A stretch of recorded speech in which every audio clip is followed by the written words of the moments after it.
Quisiera compartir con vosotros las razones que nos han conducido primero a creer en el proyecto y luego a invertir en ello. Nosotros como inversores profesionales, entre comillas, vemos cada día empresas con grandes ideas en el sector de la salud y todas se enfrentan al mismo problema. En algún momento de su ciclo de desarrollo tienen que testear, implementar, administrar nuevos tratamientos o nuevos dispositivos medicales en grupos de voluntarios mediante ensayos clínicos largos y muy costosos y también muy arriesgados. Y vemos que la tecnología VHeart o de humanos virtuales desarrollada por el pues permite tres innovaciones absolutamente extraordinarias. La primera es que nos ofrece a sus clientes la posibilidad de simular cualquier parte del cuerpo humano con un nivel de detalle y de complejidad morfológica y funcional que solo limita la potencia computacional. Y sabemos que la potencia computacional va creciendo a un ritmo sin fin y que por lo tanto pues, nos acercamos de un nivel de detalle que es el que se encuentra en el mismo cuerpo humano. La segunda cosa que nos parece extraordinaria también es que a partir de esos órganos, poblaciones o cuerpos se pueden generar una diversidad que refleja la diversidad genética de las poblaciones humanas y que muy a menudo implica problemas o fracasos en los ensayos clínicos. Es decir, el hecho de no tener o de tener demasiado, pues hace que los resultados de los ensayos no es reproducible y hace que las compañías fracasan, que sean pequeñas o muy grandes. Y finalmente, un tema que encontramos lleno de futuro también es lo que se llaman los gemelos digitales. De la misma forma que los aviones, los ensayos nucleares, los trenes, todas las máquinas complejas se han beneficiado de tener como un banco de un sitio de arena donde pueden jugar y experimentar y caer y fracasar a precio menor. Pues vemos que la biología y la medicina de hoy pues, se está transformando, se está digitalizando y que los mejores biólogos de hoy son matemáticos, físicos, informáticos. Y realmente creemos que es una gran oportunidad para muchos sectores de las ciencias de la vida de tener este tipo de plataforma. No solo resuelve un problema muy claro, pero además aporta valor a varios niveles de la cadena, para los profesionales, para las empresas, para los pacientes y seguramente en un futuro para los sistemas de salud, para poder incluir un test digital en la aprobación de nuevas drogas o de nuevos dispositivos médicos. Y pensamos que eso hace de ELEM una empresa disruptiva, una empresa que no solo va a transformar la práctica de la medicina, pero también va a reformatear la forma que las empresas mismas y los emprendedores van a, digamos, innovar en el sector. Y finalmente, pues hay dos cosas que nos han también enamorado. La primera, tengo que decir, que es el equipo y en particular nos encanta la combinación y el buen rollo que hay entre Mariano, que es un físico, un pro de la informática y de la programación de las supercomputadoras, y Chris, que es un perfil más comercial, más directivo y que también es capaz de, pues, entender y transformar la ciencia en productos que se venden y que atraen a grandes multinacionales. Y creo que nos hablarán de eso más tarde. Y pues también han conseguido levantar dinero hasta la fecha con nosotros y con ayudas y con otros inversores. Y también quisiera acabar diciendo que han conseguido agrupar un equipo muy talentoso de gente muy joven y muy puntera en el sector. Y para nosotros pues es un argumento decisivo. La FDA es líder en este campo. ¿Vale? No cabe duda que son ellos que empezaron a mirar este tema hace más de 10 años, de hecho, y desde más o menos 2015 se ven muchas publicaciones del grupo de movilización de la FDA explicando lo que tiene que ser in silico y definiendo lo que es el marco para in silico. Gracias a un estado de colaboración internacional, hay un acuerdo implícito entre la EMA y la FDA, que prácticamente la EMA aceptará, en este caso, las decisiones de la FDA. Hay colaboración entre ambos para que se pueda hacer. La EMA es más enfocada hacia drogas que dispositivos y bueno, la FDA está haciendo las dos cosas. Sabemos también que en Japón, la agencia japonesa también está mirando estos métodos. Pero ese es un poco, digamos, el marco que hay. Tienes también, como mencioné antes, el ECVAM, que es esta agencia que mira métodos alternativos a lo que es ensayos en animales, y tienes dentro de la EMA lo que es el Instituto, digamos, de Investigación Tecnológica. Hay mucha gente mirando estos temas, pero como comenté antes, el marco todavía es en sus inicios. Sí, Behringer nos contactó para ver si podían incluir lo que nosotros hacemos en su pipeline de drug discovery. Esa es la primera idea, y la segunda idea es ya pasar a cosas clínicas. Entonces empezamos con lo de drug discovery. Entonces aquí la idea es, quieren saber el riesgo cardíaco de compuestos que tienen. Lo primero que nos pidieron, y financiado por ellos, es validar nuestro modelo de riesgo cardíaco sobre un compuesto en particular. Es un compuesto moxifloxacin, es un compuesto de referencia que se usa para cosas como esta, sobre la que hay datos clínicos, con lo cual se puede ver bien. Nosotros ya habíamos hecho casos, y que está publicado, lo hemos publicado en un preprint, sobre los medicamentos que se usaban para curar el COVID. Nos motivó esto y lo hicimos para acitromicina, hidroxicloroquina y cloroquina. Entonces, Behringer lo primero que quiere es, bueno, ahora hacemos con uno que conozcamos, y ahora la idea, después de una primera etapa en la que fueron aumentando los requerimientos, de primero probar para una sola dosis, luego aumentar a 2 dosis más para hacer un total de 3, y ahora el paso siguiente sería hacer directamente 7 compuestos. En este caso no son compuestos publicados, son compuestos de ellos, para más pacientes y en determinadas condiciones. En los pipelines de Drug Discovery ya se usan herramientas computacionales. Se pueden usar para modelización molecular, binding de proteínas. Llegó un momento en el que es modelización a nivel de célula. Pero con lo que no tienen, ninguna tiene esto, por eso es algo que creemos que es tan disruptivo. Son herramientas que le permiten hacer modelos del sistema hacia abajo. O sea, ellos tienen desde las moléculas hacia arriba hasta llegar a la célula. Y nosotros lo que podemos proveer es algo que va desde el sistema hacia abajo, para un organismo entero, para un órgano entero, como ser el corazón, como ser cardiovascular. Pero no solo eso, nosotros podemos hacer también drug delivery, que ellos tampoco lo hacen en el sistema respiratorio, que es algo que llama mucho la atención. Drug delivery también en el sistema circulatorio. O sea, lo que nosotros cubrimos es lo que ellos no tienen, que es cómo se comporta el cuerpo humano en el caso de una terapia. Que nosotros lo que podemos hacer es sobre una población, es lo más parecido a un ensayo clínico que pueden tener. Que es una cosa que a mí me impresiona cada vez que lo veo. Para mí también es fascinante. ¿No?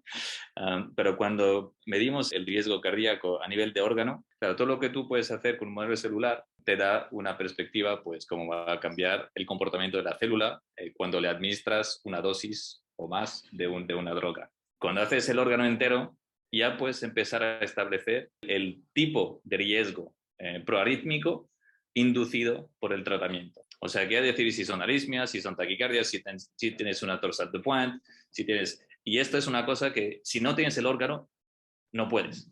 Y nadie tiene el órgano. Y por haber trabajado muchos años en las Big Pharmas, este tipo de tecnología es lo que supongo y espero empujar a las Big Pharma a comprar ELEM, porque realmente es un game changer, es una tecnología que el día que esté acaba de desarrollar en el mercado, hará 2 grupos, los que la tienen y los que no la tienen. Y creo que va a favor de esta inversión. Justamente lo contrario. Nosotros usamos datos de pacientes sobre todo para hacer las validaciones, y usamos unos datos de pacientes también de manera diferente para crear nuestro humano virtual. Hay que entender que nosotros hemos juntado datos de pacientes que están en la bibliografía, que están en la literatura, que son de acceso público, para generar nuestro, digamos, paciente promedio. A partir de ahí, de nuestros pacientes promedios, nosotros lo que hacemos es podemos generar una población virtual. La idea es que esta población virtual puede quitar el sesgo. Un ejemplo muy interesante es que nosotros podemos crear pacientes virtuales, hombres, mujeres y niños. Y normalmente cuando se hacen los ensayos clínicos con niños es muy raro, es bastante discutible esto en general, ¿no? Y se hacen mucho más con hombres que con mujeres, salvo que sea para algún tratamiento específico en mujeres. En los ensayos clínicos se intenta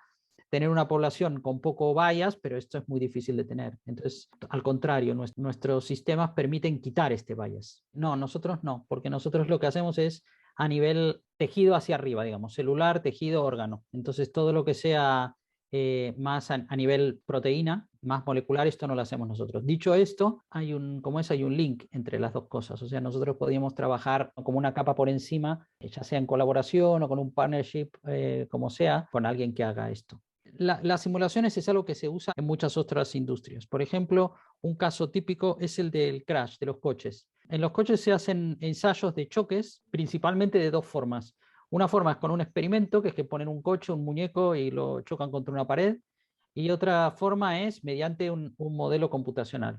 Entonces, el modelo computacional es predictivo, es enteramente predictivo, no es que se analizan muchos choques y luego se estudia, sino es un modelo matemático que te da toda la dureza del coche, la estructura del coche, la dureza y la estructura del pasajero, del conductor del coche. Y lo que se hace es, se le imprime una cierta velocidad y se lo choca contra un muro. Se pueden repetir muchas de estas simulaciones cambiando los ángulos, en fin, toda una serie de esto. Detrás de esto hay unos modelos computacionales, modelos matemáticos y su traducción en programas de ordenador muy complejo. Nosotros hacemos lo mismo con las personas. Por un lado están los ensayos clínicos o los ensayos experimentales sobre las personas, que esto nosotros no hacemos y que se genera una cantidad de datos. Y por otra parte está, nosotros describimos a un corazón en este caso, con una serie de modelos matemáticos. Hace unos cuantos años que se viene trabajando en esto, los modelos son cada vez mejores. Nosotros lo que hacemos es, estamos trabajando desde 2005 en estos modelos para que recreen la naturaleza, digamos, en un ordenador.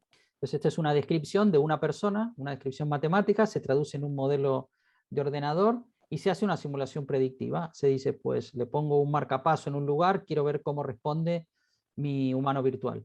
Y esto ahora muevo el marcapaso, lo pongo en otro sitio, le agrego unas comorbilidades y lo voy cambiando. Todo esto tiene que estar modelizado matemáticamente de alguna manera. Y luego se vuelcan los datos. O sea, al final lo que terminas viendo son, en cierta manera es parecido porque al final es un análisis estadístico. En un caso se hace un análisis estadístico sobre gente real, en otro caso se hace un análisis estadístico sobre gente virtual, sobre la que se puede mirar con mucha más profundidad y entender mejor las cosas. Se puede tener más control, digamos. Somos una spin-off, ¿vale? Somos una spin-off del PSS y de la OPC, y entonces cuando se creó la compañía, pues entraron el 15% de la compañía, era PSS y OPC conjuntamente. Es cierto que nosotros necesitamos capacidad computacional importante para poder dar el servicio, para que los clientes puedan acceder a la plataforma y hacer los ensayos que quieren. Entonces, justamente fue una cosa que desde el principio tomamos en cuenta y ahora, como comenté en la presentación, digamos, tanto Oracle como AWS, el sistema está desplegado en su cloud comercial para que las empresas puedan tener acceso, ¿vale? O sea que la relación que tenemos con la OPC BSS nos permite seguir desarrollando la tecnología en Mare Nostrum en particular, también trabajar conjuntamente con el equipo de I+D para seguir haciendo la evolución de los modelos, pero la parte comercial prácticamente no tiene ningún tipo de dependencia de Mare Nostrum para poder hacerlo. Si tú quieres correr tu software, cualquier sea, en un superordenador, ahora son disponibles por allá comercialmente. Pero lo que es muy difícil es hacer que tu software aproveche la arquitectura de la computadora para tener el nivel de performance, de eficacia que necesitas para resolver la dimensión de los problemas que hacemos con la velocidad que lo hacemos. Voy a dar un dato porque yo creo que también centra un poco las cosas. Cuando hacemos un estudio, por ejemplo, de cardiotoxicidad, ¿vale? Cuando probamos una droga, típicamente tenemos que hacer 3 o 4 bits, ¿vale? Para estabilizar la solución. Estamos hablando, para un caso, de unas 3.000 horas de cálculo. Nosotros lo hacemos en un par de horas, porque escalamos el proyecto, hacemos el cálculo sobre cientos de procesadores. Crear una tecnología capaz de aprovechar de esta manera y escalar en la computación es un proyecto que nos ha llevado 15 años, con expertos y teniendo acceso a la máquina, una de las máquinas más potentes del mundo. Cuando haces un software, ser relevante es una cosa que muchas veces depende del hardware que tienes. Si cambia el hardware, pues igual viene otro con otra arquitectura, no sé qué. Pero al tener este vínculo con el PSS, cada vez que sale una nueva arquitectura, antes de ser disponible como arquitectura comercial, el PSS la tiene. Y nosotros, digamos, en esta colaboración, una de las cosas que tenemos que hacer es hacer que nuestra tecnología se mantenga corriente con estas nuevas arquitecturas. En toda aplicación de ingeniería de simulación, la fuente principal de validación es contrastarlo con experimentos. En todo lo que sea biomédico, no solo tenés los experimentos, sino que también tenés los ensayos clínicos. Los experimentos son bastante más difíciles porque no podés experimentar directamente en un paciente, no del tipo de experimentos que nos gustarían para validar, no porque no sea ético, sino es mucho más simple, porque no sabrías cómo hacerlo. Cuando se extraen los corazones y se ponen a funcionar en una máquina que los mantiene vivos, de pacientes que han muerto, tampoco se puede medir lo que uno quiere. Entonces lo que se hace es una combinación de lo que se puede tener experimental, de lo que se puede tener clínico. La validación se hace contra datos estadísticos, se hacen tengo datos sobre 500 pacientes reales, con lo cual ahora lo que voy a hacer es voy a tener datos sobre, no 500, 5.000 pacientes virtuales, para intentar ver que las tendencias sean más o menos lo mismo. Nosotros hacemos esto de la manera que podemos, siempre que podemos. Un primer ejemplo es una validación experimental que le estamos haciendo en un proyecto con la FDA, justamente por eso es muy importante, y con la University State San Diego, sobre bombas ventriculares, en el que aquí hay un experimento de una bomba ventricular que se aplica en un ventrílogo de silicona transparente, con lo cual se puede medir bien.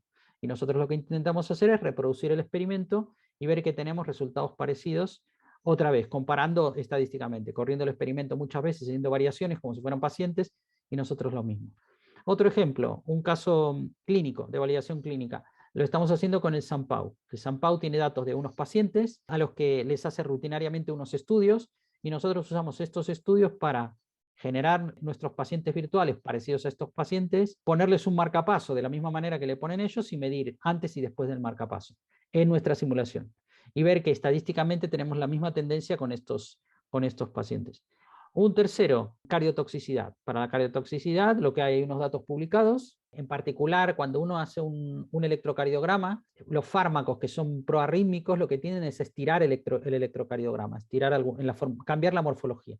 Entonces nosotros lo que hacemos es justamente en nuestros pacientes virtuales tenemos una manera de modelar el hecho de que le doy el fármaco, y ahora lo hago sin fármaco y con fármaco y veo si el electrocardiograma se estira. Y ahora comparo con datos publicados. Todas las validaciones que se van haciendo son por contexto de uso, o sea, son muy poquito a poco. Es decir, vale, aquí en riesgo cardíaco, esta es mi validación, que no me sirve para marcapasos, pues para marcapasos haré otra. Este marcapasos me sirve solo para el escenario agudo, pues ahora haré uno para el escenario, para problemas más longitudinales, y así vas haciendo poquito a poquito, se va haciendo la validación. Sí, totalmente. Hay una cosa que dijo Chris hace un rato de la ventaja que tener de haber salido de un centro de supercomputación, que nosotros tenemos acceso privilegiado y anterior a nuevas arquitecturas de computación, con lo cual la computación cuántica todavía no es aplicable a cosas prácticas, pero cuando sea aplicable a cosas prácticas nosotros estaremos ahí de los primeros. Eso es 110% seguro, sí. Tiene para nosotros, es muy bueno, claro. La premaniobra es de 7,5. En un poco más de 24 meses tenemos pensado hacer otra ronda, un poco más importante en cantidad. Digamos que ahí la planificación, que obviamente estas cosas evolucionan, pero digamos unos previstos unos 5 o 6 millones de euros en aquel momento. Y esta financiación, como puse en el plan, ¿no? Ahora estamos en esta parte que es que nos estamos dedicando a in silico trials, ¿vale? Clinical trials, que estamos haciendo poblaciones. Pero parte del desarrollo hay tratamientos de alto riesgo de los que hemos hablado, y típicamente, por ejemplo, la bomba ventricular o las válvulas, cosas de estas, en la que la mejora del resultado para los pacientes va a depender de la morfología del paciente mismo. Entonces, tenemos esta siguiente fase, es para, digamos, portar lo que es el estudio estadístico en una población general, normalmente distribuida, a una variación estadística, pero enfocada hacia un paciente. Y aquí, entonces, esto va a requerir una nueva fase de pruebas y un montón de cosas. Entonces, esta es la ronda que está prevista, pero que también abrirá, digamos, un crecimiento del mercado mucho más, digamos, importante en el sector dispositivo. Digamos, ahora todo lo que es farma es un mercado muy grande, el dispositivo es un poco más conservador, pero en el momento que entras en lo que es el asesoramiento o la previsión de resultados para pacientes específicos de dispositivos, pues ya tienes un mercado que es mucho más grande. ¿Vale? Entonces, esta es la siguiente fase. Y para esta fase, hombre, la valoración es difícil decirla ahora mismo, es difícil decirla, pero digamos, cuando vemos digamos, series de este tipo, pues puedes estar en 50, 60 y más millones de valoración. Pero es lo que digo, esto ya es especulativo. Lo que sí podemos dar es la perspectiva más largo plazo en función de lo que ahora hay. Bueno, Xavi Bertet habló de las farmas, pero lo que sí estamos viendo es que digamos, la valoración de empresas de datos computacionales y de datos en el sector in silico, en el sector trial, es lo que decimos, que están en 300 millones de rondas con valores de hasta 2.000 millones, cosas bastante, digamos, normales. Entonces, todo lo que es agilizar el acceso a pacientes, agilizar el tratamiento de datos mediante AI. Entonces, estas empresas tipo Semaphore, tipo Medable, tipo etcétera, etcétera, pues estamos en estos rangos. Una cosa que no mencioné antes, pero María y no nos conocemos desde el 96. Pero yo me pasé a la parte de business, digamos, bastante antes, pero siempre en este mundo, empujando métodos numéricos en sector automóvil, en sector aeronáutico, en ferroviario, bueno, un poco todos los temas industriales. Pero aquí tengo una ilusión particular, ¿no? Que si logramos hacer lo que queremos hacer, y obviamente estamos encaminados para hacerlo, aquí tenemos la posibilidad de transformar una industria entera, ¿no? De transformar cómo se hace salud. Como decía Mariano, espero que os juntéis todos a nuestro barco y llevarlo a cabo como tiene que hacer.